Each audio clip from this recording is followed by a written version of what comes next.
So this evening, it's really great to have a number of people coming from around the United States and also from the United Kingdom who are involved in various different forms of new monastic communities. And it's really good to have some really interesting voices to speak this evening. So it's welcome to Mark, Roy, Jill, Jutta, Adam, Karen, and Catherine. So this evening in these kind of sessions, these dialogue sessions, we're going to explore the question, and I'll read it now. Drawing on our own reflections, insights, experiences about what God has been saying to us in the context of this pandemic and the illness, death, struggle that this has brought, how has God, in God's infinite love, been speaking to you, and what do you want to say to those involved in the new monasticism network throughout the world about these experiences? And the first person to speak is going to be Catherine, who's involved in Northumbria Community, but she's speaking for herself. Catherine. Thanks, Ian. It's good to be with you all tonight, and it's such a good question to be asking as well. And I have a particular word that's been really important for me personally, but also for us as a community. And it was in Celtic Daily Prayer, May the 8th, and it was a prophecy from decades ago. And when we read it, we thought, oh my goodness, this feels like now. So I'm just going to share it. It's not long. Some years ago in intercession, we were warned of a rising tide of the Spirit that would change the landscape all around. People who had previously never been isolated would suddenly find themselves alone on small islands, surprised, bewildered, cut off from familiar demands and expectations, learning just to seek God. What do they need, these new island dwellers so suddenly alone? They may feel isolated, but actually they are more linked by the tide of the Spirit. A small boat appears, and the boat are willing friends bringing much needed encouragement and carefully chosen supplies. They also point out and recognize the resources already there, unnoticed and unharnessed in that place. God has prepared us for such a time as this. Are you willing to be anointed for the task of encouragement? So with that, we were, whoa! But with that in mind, I just wanted to bring out a few things, but the first is provision. So provision was that we all think that we're not going to have enough, but we have more than we think we have. And part of this, my personal experience so far has been very ill with COVID, and my husband also. And the kindness of other people and the prayers of other people carried us in a way that I would not have been able to predict or expect. I'm incredibly grateful. And also all my normal prayer practices were out the window because I couldn't read, I couldn't think, I didn't want to listen to anything. I didn't want light most of the time. So it was kind of like alone in a dark room and you feel miserable and you might die. Where's God? And to kind of have that bedrock experience where you think God's there, not with my usual kinds of Velcro to attach or experience, but God's there. And the provision of God's presence, even in that state of misery, has been extraordinary. The two friends that I have that are faring very well in the midst of this, one has had ME very severely and spent 3 years alone in a dark room, kind of bedridden. And she's saying, I've lived through that, I'll make this. And the other one escaped genocide from Sri Lanka during the Civil War, and she's already faced death. And it's almost like these are big things to face, but we do have more resource to face them often than we think we do. So the provision is there. And also I think what we can give is more than we think. Even when you think, my friends are suffering, the world's going mad, I don't know if I have, but I think we've all found in our creativity, we have more than we think we do. And this for me links to the monastic practice of, you give up everything. You give up almost your very life in traditional monasticism, all your stuff, a lot of your freedom, but somehow in doing that, you receive back everything and you have what you need. Secondly, I think there's this thing about connection, that where we're isolated, the very thing that makes us isolated, this rising tide, also connects us. And I think that we've been having to go deeper in our human experience in terms of our sense of intuition, who needs us right now. And we have more to give and more connection than we thought, as well as the prompting of the Holy Spirit, as well as all this technology to connect us. And similarly, the monastic principle, which is basically, I mean, for some monastics, stay in one place and you will be connected to the entire world.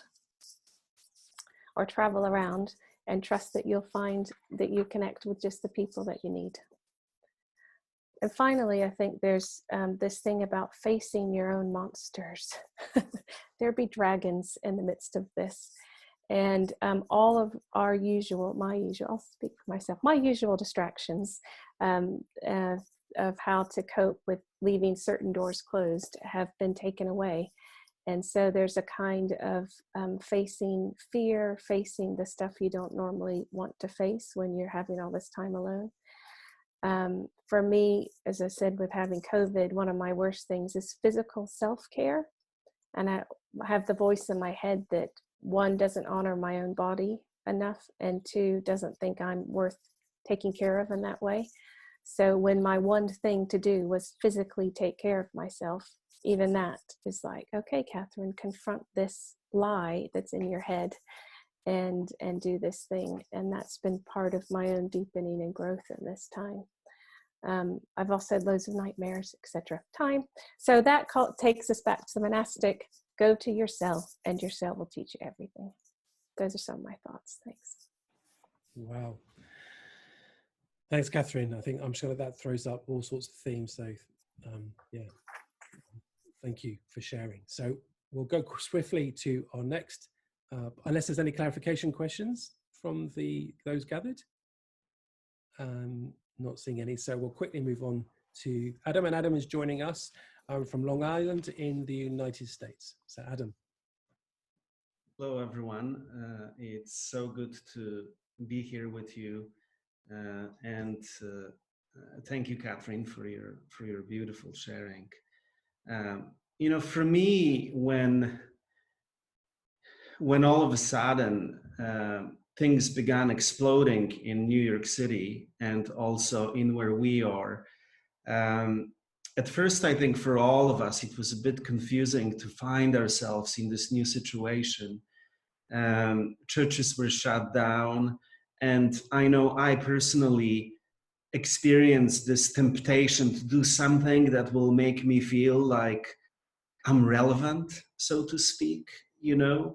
And I remember during Lent, I read this reflection from Sarah Cockley, the Anglican theologian Sarah Cockley, who was kind of connecting the present situation and commenting on it, and she was connecting it to Jesus's arrest and crucifixion. And you know, she talked about this thing that she experienced with medical professionals, with her in her conversations with medical professionals, where they were telling her that one of the key components of nursing training is learning what she called the discipline of staying. She said, and this is a quote from her, "Doctors may come and go, fleeing if need be from what they cannot control or elevate, but the nurses stay. They are taught this business of staying to look on that which others cannot bear. The suppurating wound, the face horribly disfigured by burns, the gangrenous limb which awaits amputation, the agony of death itself." And, you know, just praying with this quote really kind of allowed me to return back to myself and to really realize that the work here right now is just being with what is. You know, they were watching social media. There are so many different prayer services, meditation services, pretty much, you know, like most clergy that I knew were just running masses, you know, from their dinner tables. And all of it seemed a little bit panicky. And there was this sense of maybe we're over-functioning, maybe we're just going back to what is familiar to us so we can feel like, you know, we can do something. And so that was the first thing. And so we as a community really spent the first few days just praying, just gathering all of our thoughts and all of the things that were present in us, all of the concerns that we had for people who were getting sick, for clergy who were dying in some cases, and just simply bringing it to God and asking God to hold us, to love us, and to speak to us how to show up for this. And that's when slowly, after a couple of weeks, I think there was this kind of a clarity of how we are supposed to show up for this. And one of the ways in which we felt we needed to show up was to organize what we called the Operation Feed the Front. You know, our hospital systems were simply overwhelmed.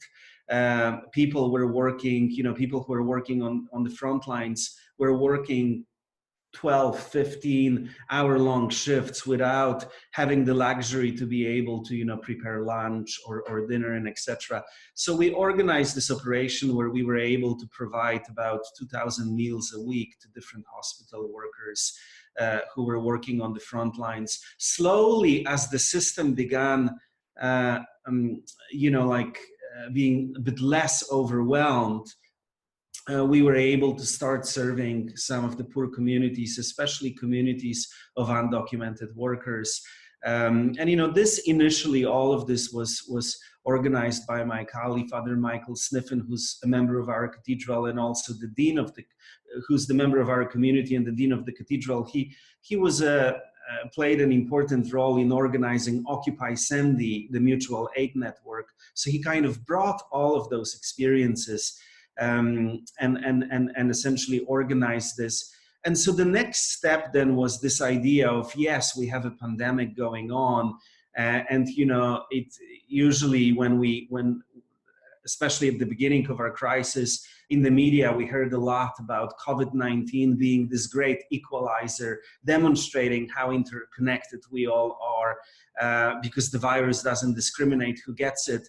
And you know, when we reflected on that, that was true on some level, but the pandemic has also highlighted the usual inequalities, namely that some of us always seem to make it, while others, whole groups of people, are basically given the crumbs to eat from the floor, you know? And so that was the next stage of our operation, to essentially show up for people who were forgotten, for the undocumented immigrants. And in some communities, I remember visiting this community in Brooklyn where on average they had 30 people dying each week, you know? And so anyway, I think this is my time to conclude.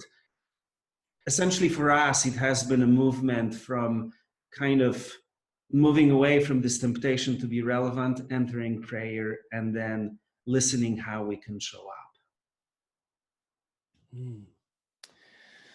Thanks, Adam. Another great story. So thank you. We'll, as we go on, we will be actually opening up, responding to some of these stories at the end. But for the moment, we're going to keep going with the stories.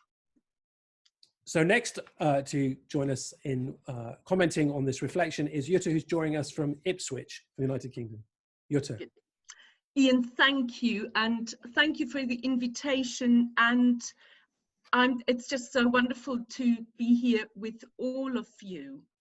And I speak very much out of my experience as a parish priest who felt a huge sense of relief when, with all the anxiety and uncertainty, and I remember the week in March really vividly. I'm a school governor, and all the decision making, a huge sense of relief when the church buildings were closed. And I'm in a situation in lockdown with a husband who's vulnerable. So I go out, but I minimize it. And I immediately had this sense of creating a space for God to be present, and was personally very grateful that this lockdown happened in the liturgical year with Passiontide and moving into Easter. And so we started a regular pattern of prayer, which I have anyway, but was increased, saying morning prayer, a common worship with all the psalms and the readings set by the church. We live stream and about 100 people join us.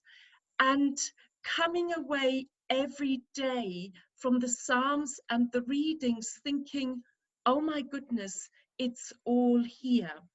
As we were reflecting on the news and the reactions to COVID and the struggle, there was a real sense of the questions, the pain, the suffering, but also the scriptures speaking into the greed and the narcissism and the overinflated self of ego that is so much part of our society. So I just have this sense, for me, one of the words at the moment is deep time. Living in deep time, entering into prayer, which we do in this liturgical time in any case. And so the first thing that I want to say is it's a time for us as a monastic community, and then it spills over into the church, serving as a parish priest, to be faithful with our spiritual practices and to draw on the resources, the rich resources in our spiritual traditions. So I must say that's sustaining me personally and my community. That includes silent meditation, and I live stream the weekly meditation group, and we're just finding we're reaching people who wouldn't come to the group meeting, who are new to church, or members of my congregation who would never have thought of attending the meditation group. So this sense of deep time and the sense of creating the space to listen to God. Moving from Holy Week into Eastertide felt very, very powerful, sort of staying close with the scriptures to the risen Christ and the early disciples, listening to their experience, the grief, the questions, Jesus showing up, saying, peace be with you, walking ahead into an uncertain future. And I feel that very strongly for us as the church. But also the real peace, the powerful message. Christ is walking ahead and we listen. And for me, parallel, there's sort of a deep personal spiritual journey going on with years of activism, working my socks off as a parish priest and the leader of a community, and I'm associate area dean, and I'm a mum, and so on and so on. So just space for God to be present. The other word for me is gift. There is just a lot of gift in this time. We are experiencing this in spring, and I am just overwhelmed with the beauty around me, the life and the new growth, noticing nature, noticing things I haven't been there for years, I've never noticed, and the real sense of the presence of God and gratitude. How does this connect with the people out there who are really ill, who are working their socks off? One member of our community became very ill very early on, a man in his 70s. And we were just so grateful, and he was, that there is this praying community who was alongside him. And as he was in hospital on the oxygen machine, he was held in prayer, and he came back just speaking of how he was held, experienced God in a way that perhaps he hadn't before. So I relate to Catherine talking about connectivity, and whilst I am in a space where I'm very well,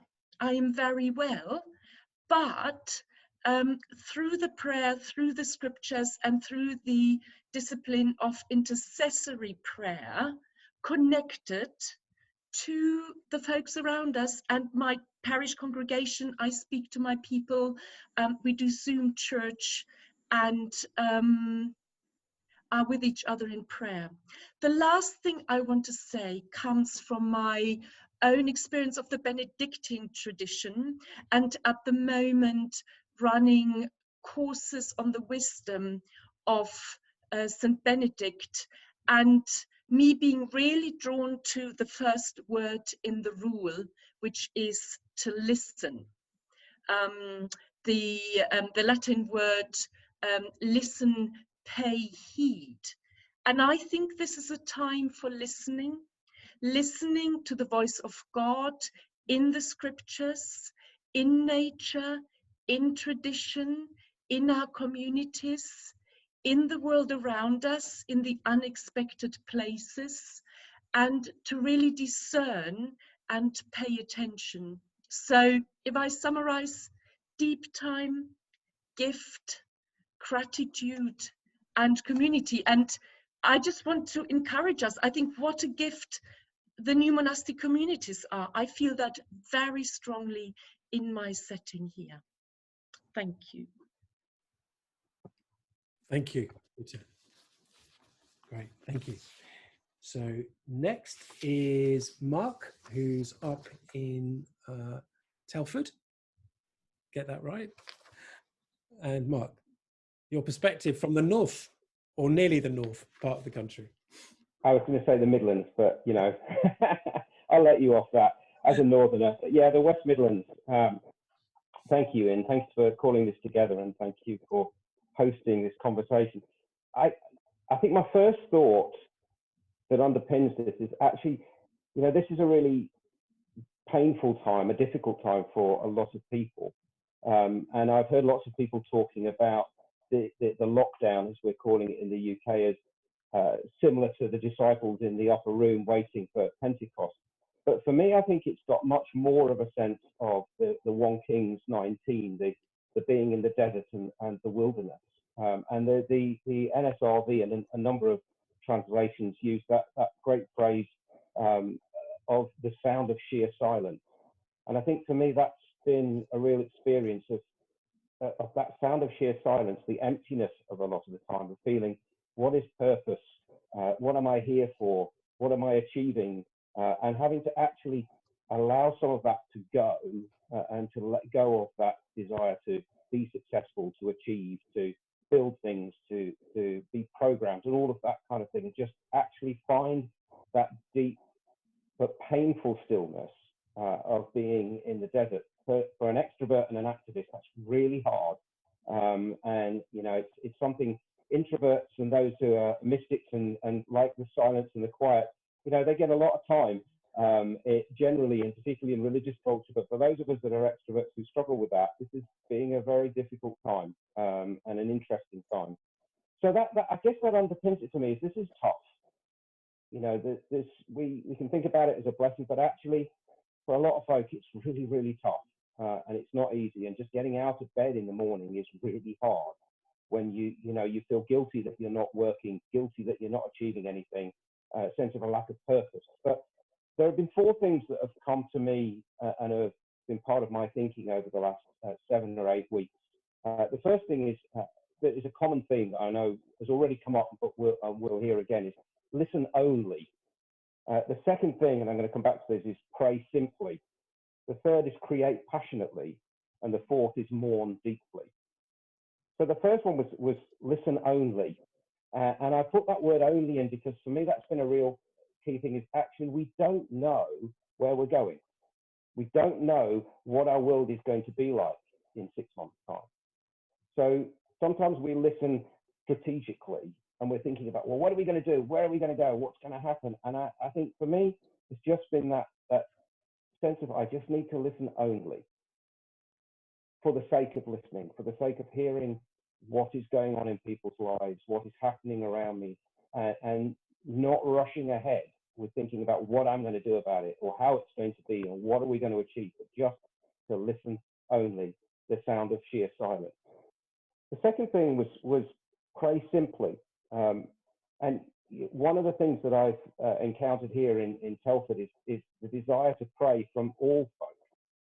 And we set up a Facebook group at the beginning in Lent called Telford Prayer, where we just took 7 words, words like grace, forgiveness, joy, love, healing. And we just said, you know what, take 10 minutes at 10 a.m. and 10 minutes at 10 p.m.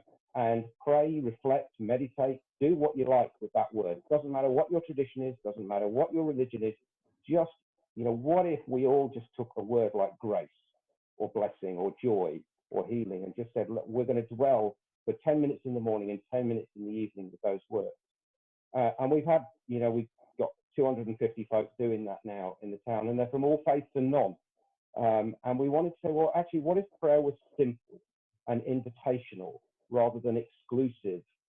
And from my religion, this is the way I pray, this is the way I do it. What if we just said, let's just pray together and let's pray simply. The third thing was create passionately, you know, and for me, that's been about simple things like making bread, baking biscuits, making music, just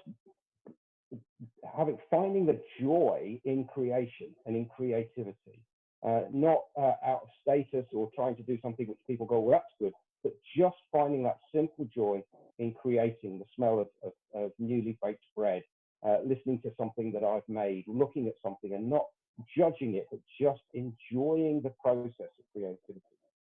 And the fourth thing and the final thing is to mourn deeply. You know, we are experiencing really awful times and people are losing friends and family.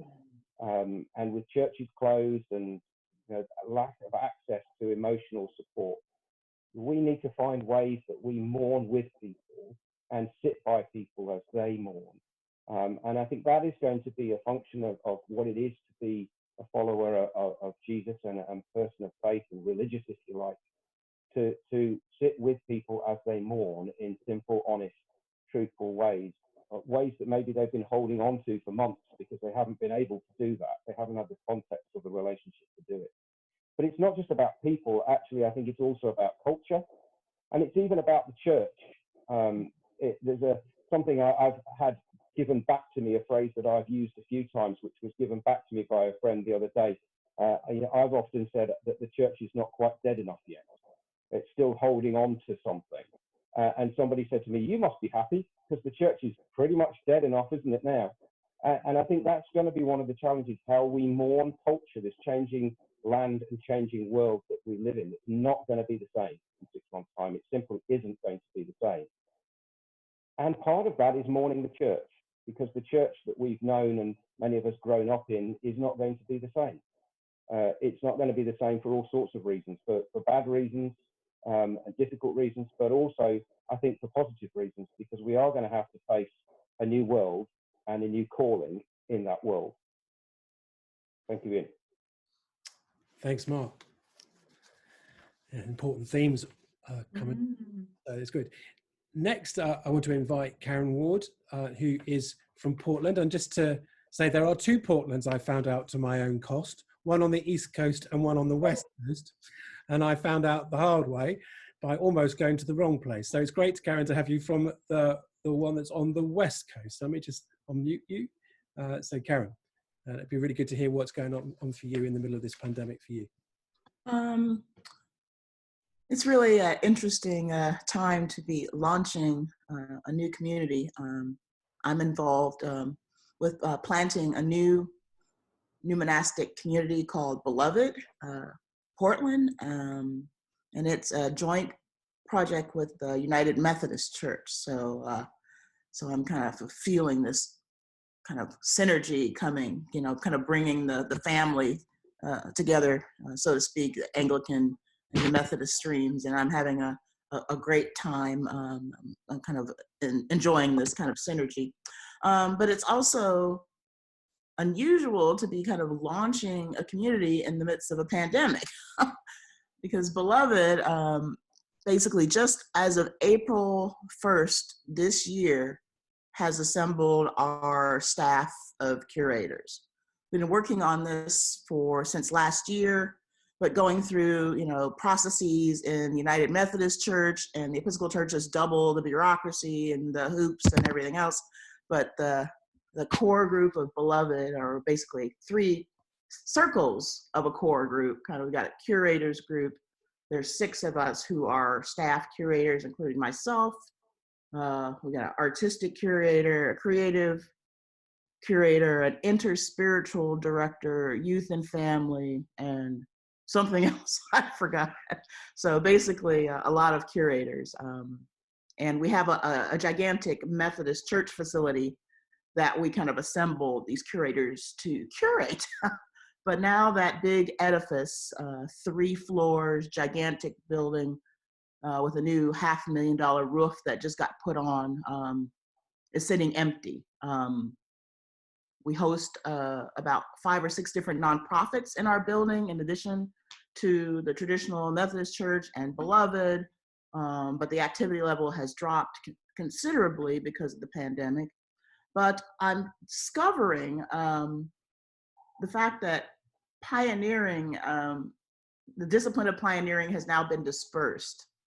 I am seeing 80-year-old pioneers in my traditional Methodist congregation who I've gotten onto the Zoom worship every Sunday at 9 a.m. At first I thought, there's no way our congregants are going to be able to get on this, but I kind of sent an email asking people to find their grandchildren sitting in the basement and get a lesson from them on how to get on Zoom. And so we're seeing all these grandparents and everyone getting on and having this kind of dispersed church community. And I see an aliveness in that that I didn't expect. It's kind of like, you know, using Zoom as like the American TV show, the Brady Bunch from the 70s, when, you know, you've got all the grid of faces. And I think the incarnational aspect of church, people are really starting to get that the church is not the building. And we have a magnificent edifice, and it's been really hard to kind of not be able to utilize this space. We've got plans to kind of launch this space, relaunch it in the eyes of the neighborhood and the public as a commons, Rose City Commons. Portland's called the Rose City, and we're actually in the Rose City Park neighborhood.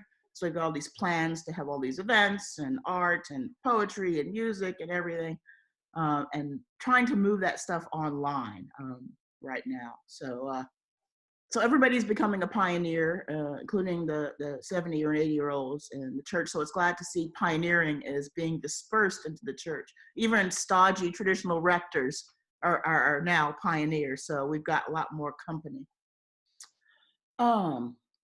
Also, I am feeling personally a sense of freedom and boldness to really kind of take advantage and kind of walk in the Jesus way in a bold way. Before this pandemic started, Beloved, we're setting up our budget, you know, trying to get, you know, officers and everything that the church kind of hierarchy expects to see, you know, to give us legitimacy in the eyes of the system. So we have a board of 3 people, and we're going to be growing that.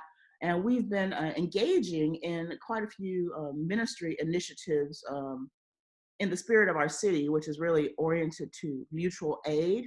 There's a lot of activity going on in the culture around us. I'm a part of several mutual aid networks, one started by church people, others started by people in the community. And Beloved ourselves, we have set up these funds, and these funds existed prior to COVID. So this is not motivated by COVID, this is motivated by our view of the kingdom, the Beloved community, and how we need to kind of focus our resources towards our values. So we have an alms fund, and we have this new fund called the Just Us Fund, JUSTUS. We've put someone in housing already, transitional housing. We just had masks made for a care home, and we're in a process of sending off, you know, a mask to a Native American reservation called Warm Springs in Oregon. So there's lots of activity, and I see the network distributed nature of the church. I don't want to say it, but coming online. That's enough for now. Thanks, Karen. All right, okay, cool. Next on our list is Roy. And Roy, I didn't catch where you are, so let me just quickly put you back on. We can speak. So Roy, whereabouts in the UK are you at the moment? We're in North Yorkshire, between York and Durham, in a place called Northallerton. Well, I think that's called still north of the Midlands, I believe. It certainly is. I didn't interject at that point, but and I am in the south of Northumbria, but still just about in the north of England. Thank you. It's a privilege and an opportunity that I really appreciate to share this evening. I think not simply because I'm the oldest member of this group, but I think this period has brought home to me the reality of my own mortality. It's also deepened an awareness of life's paradoxes, the joys and the pains. In the cloistered environment that my wife and I have shared for 8 weeks, we've never had 8 uninterrupted weeks where we've been solely together without anybody else. It's been great in so many ways, but it's very paradoxical. You have the simple pleasures, but also aware of the complex problems. It's, for me, heightened an experience of waiting and a sense of powerlessness. That relates to issues around our family, with the arrival of our granddaughter, to our youngest daughter who's been on the front line, whose husband's on the front line. But actually we feel powerless to do anything other than to wait and to pray and to observe and give support, but at a distance. I think it's reinforced for me that the monk is not defined by his task, and I look on at what I describe as the Dad's Army response for many churches to the pandemic and the crisis. Where they don't panic, just do something, and I think that's not altogether a holy response that God intends for us. It's a period of sitting in the space, a liminal space. I believe that there will be all kinds of ways in which we will try to get back to some degree of normality, but I don't think that we're going to be able to do that for lots of reasons. It's a place of contemplation, which has led for me to lament, a sense of loss, a sense of grieving things within my own life. But as I've sat in the silence, an awareness of the grieving God whom we seek, who weeps with the suffering and who identifies with the pain and the injustice of the world. Again, paradoxically, it has been fascinating to watch creation outside my study window here breathe and breathe easier from the pollution and the noise and everything else that we've thrown at it. Another really paradoxical thing. I've sat and observed a crow for 6 weeks building its nest and marveled at the wonder. And of course I would have noticed that a nest was going up before, but I think God has disrupted our time patterns and kind of slowed us down. I've really appreciated the stability and the spirituality of monasticism and the rhythms which actually help and speak into our lives for every season, in times of good weather, bad weather, pandemic, no pandemic. I think there's a wisdom and a stability and a depth that speaks to us and to others. And in many ways, and Catherine and my community leaders, shared about that word that was given years ago about the islands and the dwellers and the connectivity. It's so profound for such a time as this. And I think for some of us who are part of the new monastic networks, what God has been shaping within us over many years actually helps, not us, but actually us and others for such a time as this.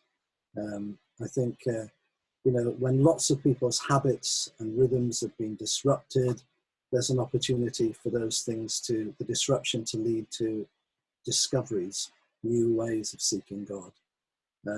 I was in a meeting the other week where somebody described God had taken off the stabilizers of the church, which, depending on your different tradition, for some it's the building and the worship gathering, or the building and the ritual.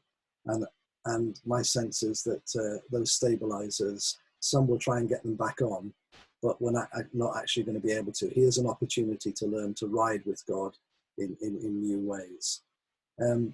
Most of my last 20 or so years has been wandering for the love of Christ with and on behalf of the community, and in my work as a pioneer ambassador. But I've been locked in for 8 weeks.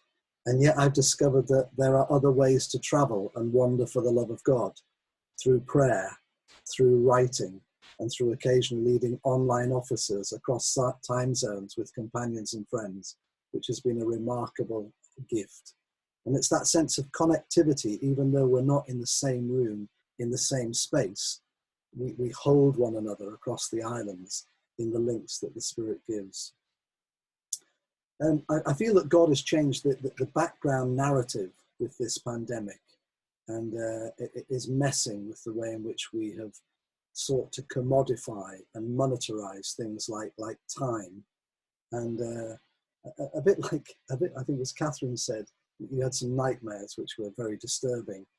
I've had more dreams. I've had 1 or 2 touches of nightmares, but I've had dreams, and some recurring dreams. And some dreams that I recall having many years ago. There's a large indoor shopping mall, not a million miles between where Catherine lives and I live.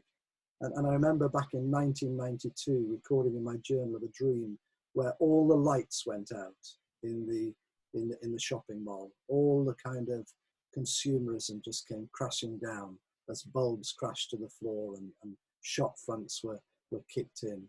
And I feel there's a big disturbance going on in our world, played out in lots of areas.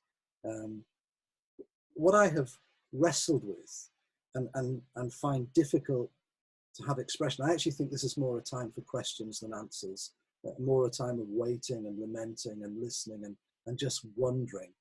But there is something that stirs within me, which I'm trying to discern. Is it me? Is it God? Is it just circumstances? Where I actually want to dissent and I want to protest. And there are things that are happening in the world and policies and decisions and untruths being told that I want to rage against. And I feel kind of, in a sense, compelled by the move to be conformist and yet wanting to resist that. And I feel that there are some sinister undertones going on in the midst of this present situation that disturb me. I give thanks to God for a greater awareness of our neighbours. We live on an estate, we know all our neighbours, but somehow there's been a deepening, and there's a real sense that God is doing stuff in our neighbourhood. And what I fear is that the church will miss what the Spirit of God is doing among our neighbourhoods and in our communities. He's at work. I've seen evidences of the kingdom of God.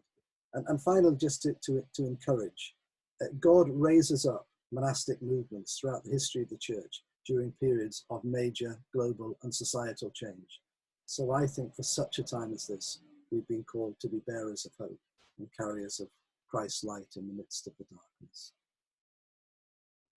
Wow. Thanks, Roy. Great insights again. I think it gets harder the more you go on for the people who've got to have to be profound with all the stuff that's going on. So I think I'm going to be left with the joy of being at this. But anyway, so last but not least is Jill, who is, I believe, down in Guildford. Are you? Yes. Yep, down in Guildford, and joins us as one of the leaders of the, down there. So Jill, over to you. Yeah, great. Thanks, Ian. Really fun to be in a room with some of you that I have sort of respected and admired from afar, and to get a chance to be in a virtual space and hear your voice and hear your story is just really beautiful and encouraging. It's so funny. There's been a lot of talk around discernment, hasn't there? It's been the common thread that's being woven amongst a lot of our stories. You know, we get this, as Roy was saying, you know, there's this upheaval that's going on right now. There's this cataclysmic interruption in our lives personally and in our lives corporately here on the planet. And I think for me as a monastic and as a person of prayer, it's just like okay, here, there's the interruption, but where's the invitation, right? What's God at work in the midst of building it all? And just really, really briefly, our order is a lay order. We're dispersed, so we're literally on 6 continents. We get members all over the place, and they're just regular folks in regular jobs, mostly free church, so less sort of Episcopal, although we do have a few Anglicans who snuck in as well. And so a lot of this monasticism stuff is really new to our community, to a lot of our people. This isn't a familiar tradition that they've grown up. There isn't sort of the echoes of it in their history in the same way that it is in the Episcopal traditions. And so for me, as we've been building the order, again, we're a younger order as well.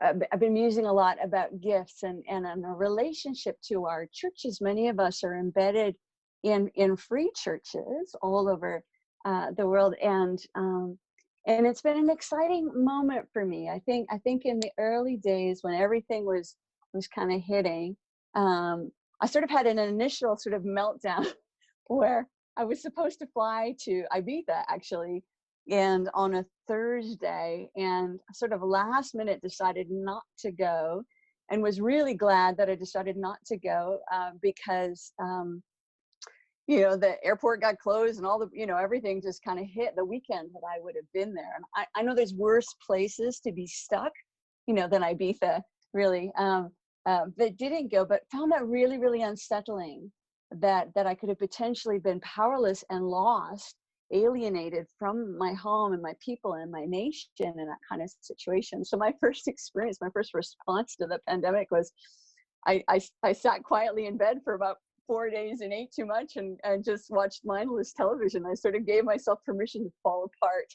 And I'm like, and God, you're just going to have to put me back together. And, it was just really mildly traumatic compared to what many, many other people have experienced. But there was that bumping against my own humanity and my own frailty and the certainty. I just kind of assume that I can fly somewhere and get back safely. Right? All these assumptions that we live with have been so challenged. So anyway, that was my initial response. And then after I sort of picked myself up out of that and started to say, okay, well, God, what are you doing? And how can we, as an order, love and serve the church and the world? This sort of excitement began to ferment inside of me, because one of the charisms of our order in particular is helping to catalyze and to cultivate prayer, and just thought, all right then, so let's see how we can get to that and help folks who in our tradition maybe talk about prayer more than praying, and to help engage them in prayer. And I actually think we've seen something remarkable, not actually anything to do with the work that we're doing. I just think with what God is doing on the earth. I think there was a report that came out from University in Norway, where somebody did a study of all the hits of prayer, all the Google searches on prayer, and how much it would spike, as the death toll started to mount. All of a sudden, there was this incremental increase in people questing about prayer. And of course, we've seen an article just recently here in the UK in terms of 25% of folks in the UK at least peeking into the back door of a church service through Zoom or whatever. That's a very different percentage of people in this nation attending church than it was 3 or 4 months ago, right? So there's people's hearts are being awakened, and just a bunch of churches in our networks have started online alphas yesterday, and absolutely bursting at the seams. All of a sudden, people who wouldn't step into the buildings, being able to explore faith in these new sort of rooms that we're in, and so there's just been so much. I just think it's a fascinating landscape, and just a strong sense of, we can actually be helpful. We have gifts to give, and so just helping people pray more, helping people pray together. I'm super grateful for the gift of technology. We're a dispersed order, And we pray through lists of names of our members, because Northumbria people taught us how to do that. And, you know, we had a little liturgy and all that. But all of a sudden, we're on a screen. We set up, you know, 3 times daily a prayer watch. And our folks in Nigeria are on, and South Africa are on. And all of a sudden, there's faces to all the names. And we're like, oh, look at us. And that's been utterly delightful. Finally, you know, the gift of presence with each other that we're given. But just so love the gifts of monasticism we can give the church right now. We're training people in all of our circles in how to do an examine. How do we notice the presence and activity of God when life can feel like Groundhog Day, the same thing happening over and over again every day? How do we notice where God is at work? And finding people want to learn. We're just doing, people want to learn about a rule of life, and how, and when everything sort of gets blown out, you know, how do we actually cultivate a way of life that works in this new environment? And then just finally, I'm just so grateful in the midst of it all for the leadership of Jesus. I just think he knows what he's doing. And Isaiah 42:16 has been just really leading me forward in it. It says, I will lead the blind by ways they have not known. Along unfamiliar paths, I will guide them. I will turn the darkness into light before them and make the rough places smooth. These are the things I will do. I will not forsake them. And I just think that's a steady and sure promise that we can all lay hold of in this season. There you go. Thanks, Jill. So last but not least, and I will share my ignorance before we go to a general sharing slot. So what's been going on for me? So I feel quite disorientated. So my recent history has been founding 2 new monastic communities by background, one with the Moot community in central London, and then another one called the Wellspring community that I left in November.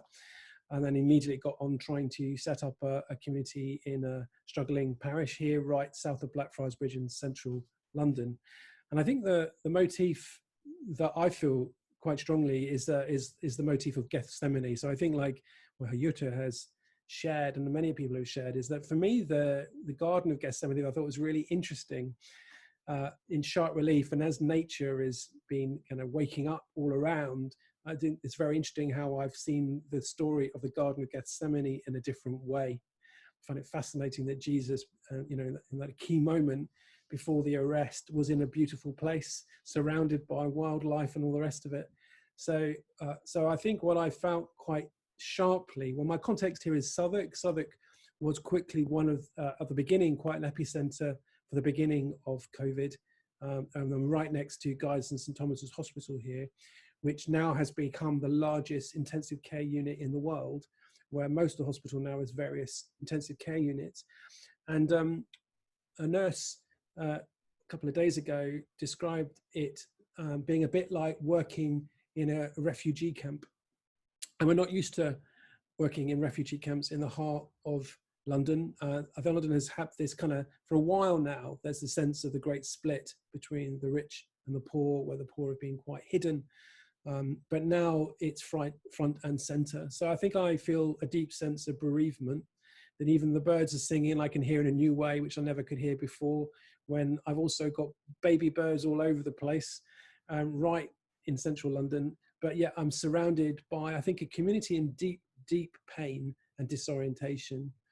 So there's a sense of many people now kind of, as the spike here has started to go down, there's a deep sense of post-traumatic stress disorder, that many families are facing a poverty that they've never experienced before, in a sense of having nothing. So one really good thing, and again, this touches the moment of Gethsemane for me, that even though it's a very dark time, and the other big thing I think of this season, I think it's really interesting that this is known as a starving time. You know, that actually in this time, in the normal growing season, there isn't a huge amount of food. So in that ancient time, you know, going from, there would be a big feast at Easter, and then there literally would be starvation until the vegetables start growing again. And so I feel a bit of that here, and I feel a real bizarre mixture of emotions that I think all of us, I think, are involved in forms of Christian church and community and mission, that if you don't feel bereaved at the moment, bereavement is part, and pain is a reality.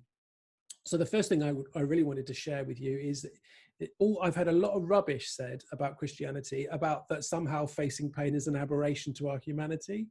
Actually, I think pain is part of the journey, and possibly because we've been in privileged Western culture for such a long time, many of us have lived in a bubble away from the way the rest of the world has suffered for quite some time. So something of the reality of suffering and human suffering has become a reality, and also the fragility, as you've heard said already. So it's quite normal to feel bereaved. What's also been really interesting, I also sometimes had a secret thought in my head whether God was setting up this pandemic to force me to finish my PhD as a way of confinement to get on with it.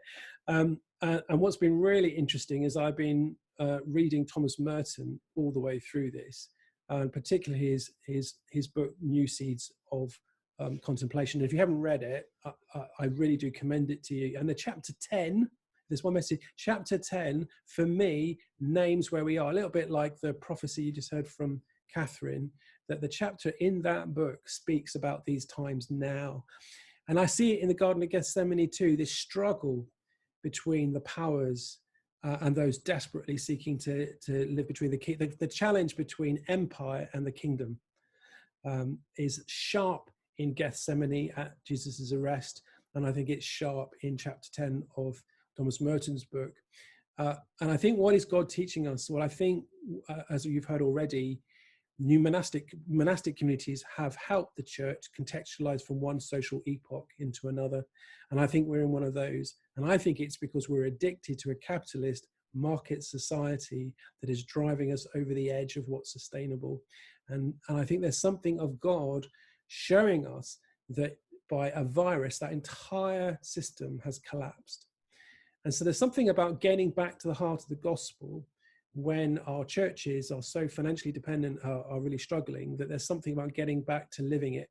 So I've been forced back to focus a bit more on contemplative prayer. And I have been, Thomas Merton has been one of my teachers for that. So yeah, so something about bereavement, but also deep pain. And so the only other thing I really want to say, I think as new monastics, I think it's really, really important that we dig deep. I think many of us got into this from being activists and then got burnt out and realizing that we possibly need to be a bit more contemplative, or we were contemplatives and needed to, frankly, have a kick up the backside to get back out there. So I think at this time, I think is about, for many of us, is to dig deep with our prayer life so that actually our dependence is in God. So a lot of what I've been going through has been letting go, learning to surrender, learning to let God be the lead, not me. Stop trying to deliver things as though some sort of business plan, but the gospel isn't a business plan. And it's about actually what is God opening up as new opportunities, and to listen to that still small voice of opportunity in what's going on in people's lives, even if I can only get near them on Zoom.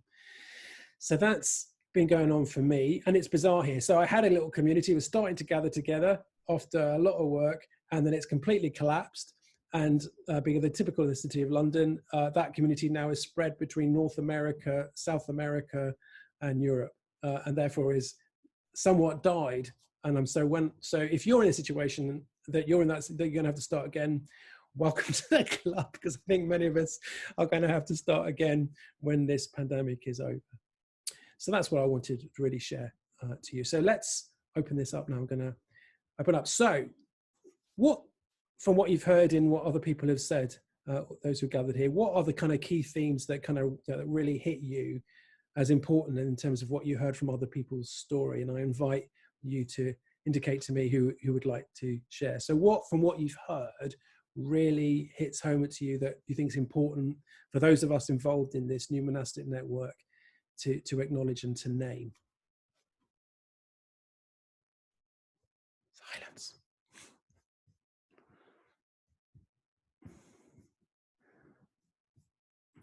Okay, Jill, do you want to go first? And then Mark. 1 minute. You can't hear you. 1 minute. Let me unmute everybody. There we go.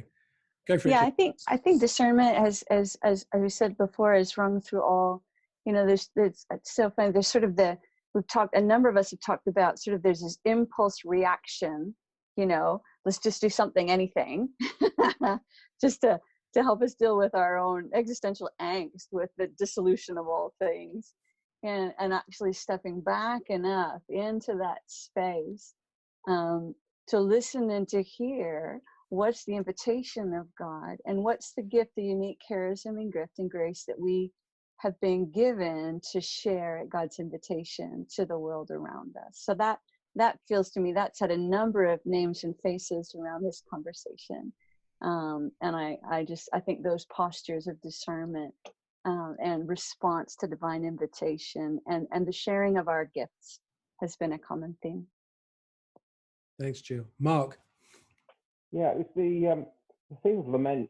I think Roy used that word, but I think there were resonances in things that other folk were saying about the vulnerability of that and the recognizing of that. And I think sometimes we're in a culture that has to look for solutions and the positive all the time, and which is good. But actually, I think there is a time for mourning and for lament, and that's is to do with moving on, but it is also to do with just that sense of the vulnerability and the simplicity of recognizing what human experience is actually like. And there are days that are not great days, and being honest about that and being vulnerable, and that there are things in society and things going on at the moment which we regret and which we need to lament and to mourn as part of our experience. So I think that theme came strongly to me. Jutta? Absolutely. I mean, what Mark has just said, and then for me, sort of picking up on the word that again Roy used is about the paradoxes. And I was struck by something that Mark said, we need to create passionately. That in sort of one of the responses that we observe, I think across the country in lots of different ways, is while at the same time experiencing this loss and confinement and pain, the response is to create. Whether it's baking or whether it's knitting hearts or it's drawing rainbows. I've taken up chocolate making. And that's the bit that cheers at the end of the day, my first chocolate I made, my goodness. So, and that for me is, God is so much in this. And it is, I think the creating passionately is one of the signs where God is at work. And it's, it's not just religious people, it's people's response to seek life is to create. And that really gives so much courage, I think, as well.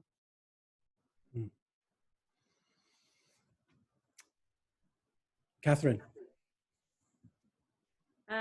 Well, something that we all have in common is that we're leaders. And the thing I heard is, this isn't a time for speaking, it's a time for listening.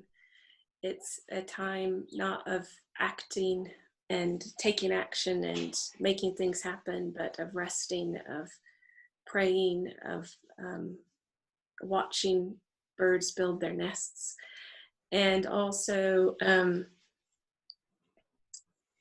what struck me the most actually was hearing Jill say Jesus as leader.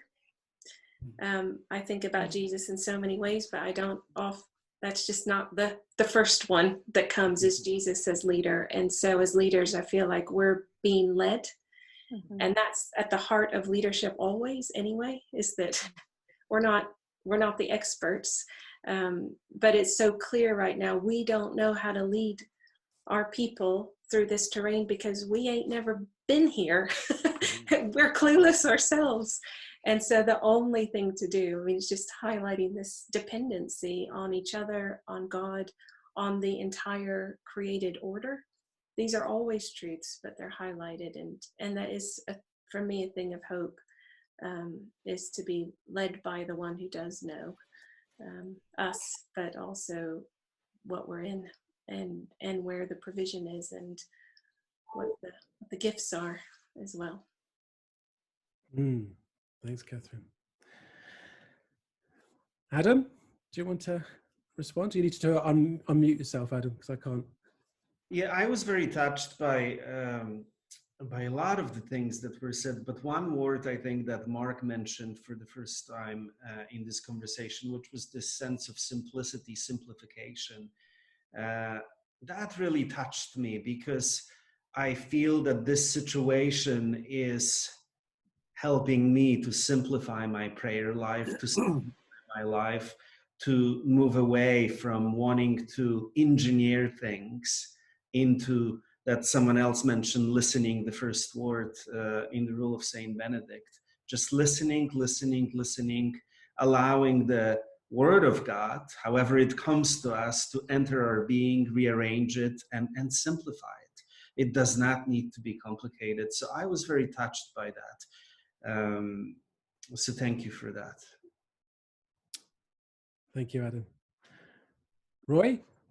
Well, I was interested in your comments actually about Merton, and Merton's contemplation in the world of action. It strikes me that as we respond and look, as we seek to listen and discern, that contemplation must inform our action, where it's very easy to go into kind of trauma mode, having hit the trauma, to respond actively, to do things, which is a natural response. But I think the monastic spirituality would just teach us to, be listening, be contemplating, so that our contemplation informs whatever action we're able to respond with.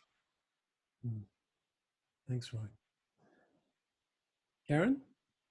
Well, getting to go last, everything that everyone else said about, I see the Benedictine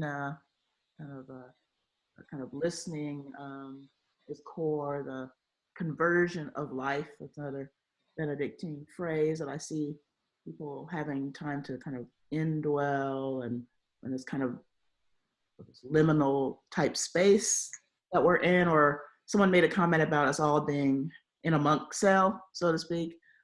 Those who don't think of themselves as monastic, but we're all kind of in this place of indwelling and discernment and holding space for one another within our communities.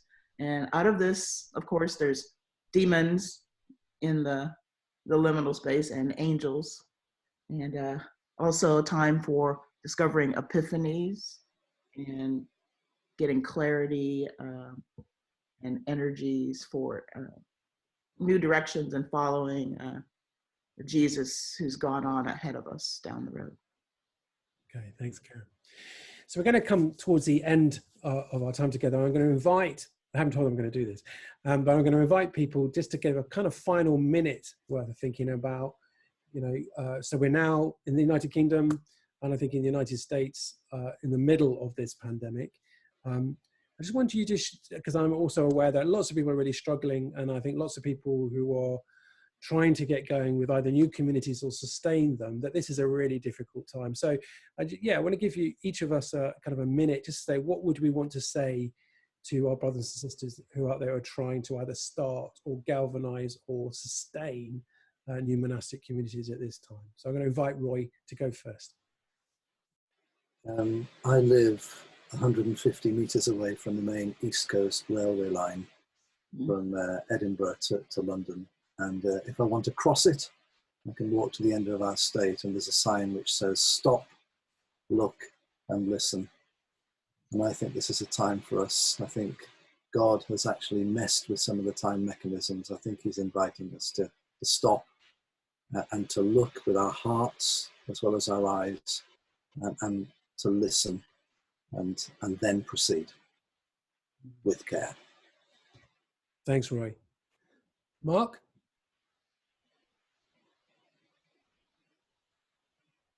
I think my final reflection is actually something about what it is to be human, and actually just being who we are, not seeking, this isn't a time to be focusing necessarily on building lots of things and on success, and actually just what does it mean to be in this space?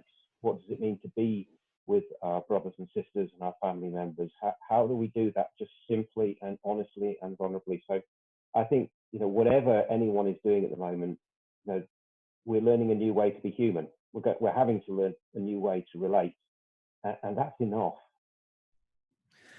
Thanks, Mark. Jill?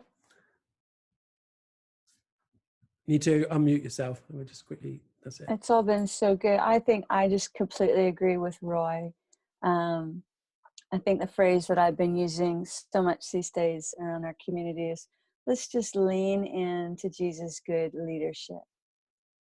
You know, there's a leaning and a loving and looking to him. There's a passage in Song of Solomon, you know, my dove who's hidden in the cleft of the rock, let me see your face and hear your voice. You know, your voice is sweet and your face is lovely. The one we love is gazing at us in the hidden place. He wants to see our face and hear our voice right now, and that's enough. That's a beautiful thing. And there'll be a day when we come up out of the wilderness leaning on our beloved. It's a good journey. Thanks, Jill. Jutta?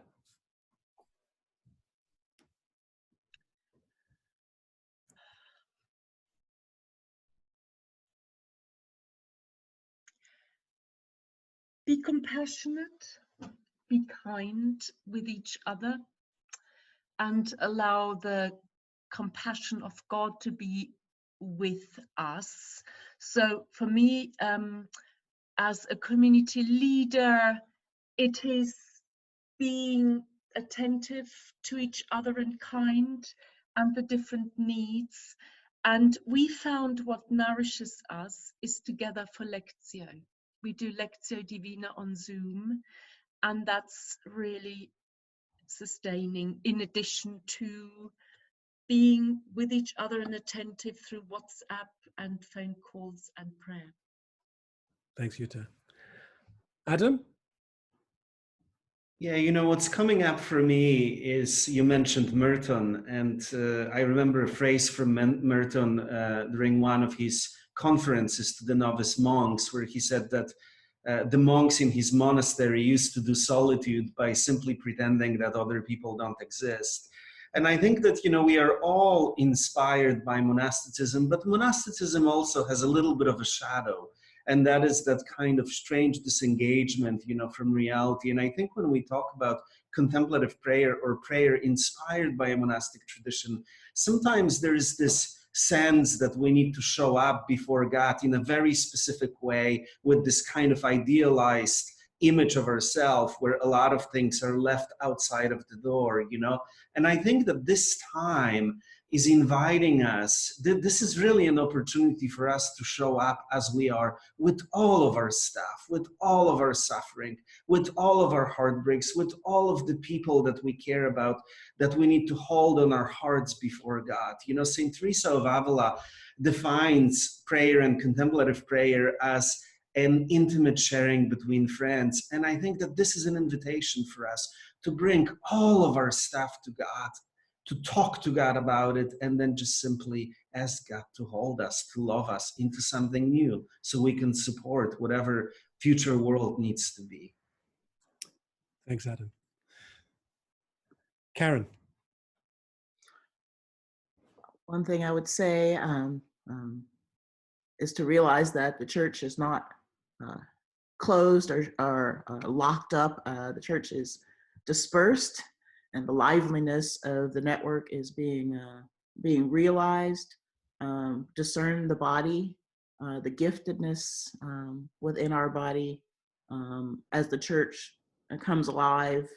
It's like they call it Domus Ecclesia, the house of the church, is literally taking place in every flat now, and I think that's something that is a good thing, and it needs to be further explored amongst all of us. We are literally gardening the kingdom of God in our own flats. So let's be about that and help one another connect with those energies and see how they're gonna also be at play, and not leave the learnings we've come from this pandemic. How is this gonna change how we do church into the future? So. Thanks, Karen. And finally, but not least, Catherine. I think my advice would be to, in this time where the shops are shut, forget about your own shop front, both of yourself and of your community. Echoing a lot of what you've said. You don't have to promote it, describe it, defend it, resource it, just be it in the hidden place. Be it. Do the thing itself in a hidden place, and let the rest sort itself out in time. Wow. So just a word from me, and then we'll call an ending to this wonderful little gathering. The one thing I think from Thomas Merton also that I really loved is when he got very angry with his monastic context, he challenged the abbot to blow open all the windows to actually allow the Holy Spirit into the place.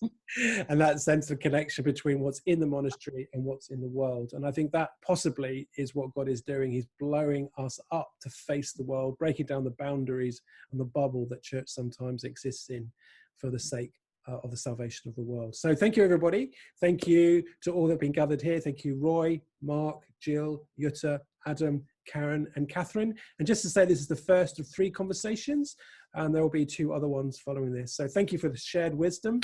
Yeah, keep looking at various Facebook groups on the New Monasticism Network, both international and the one in the UK. And thank you to my friends here for sharing in that wisdom. I really appreciated having this kind of zoomed moment together in the context of what's going on. So thank you very much.